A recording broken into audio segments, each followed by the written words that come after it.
Hello guys. Tapos na ako na malansya. Nagutom. Ito ang kinain ko. Hindi pa kasi naluto yung sinain ko, kaya ito muna. Yan. Maasim-asim siya, hindi matamis.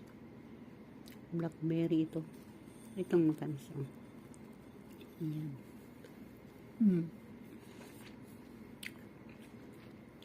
Matamis ang kuan. Watermelon. Pero yung blackberry na yan, parang maasiman siya. Maasim-asim. Yan siya. Yan siya guys. Yan, may dahon pa. Hindi nakita.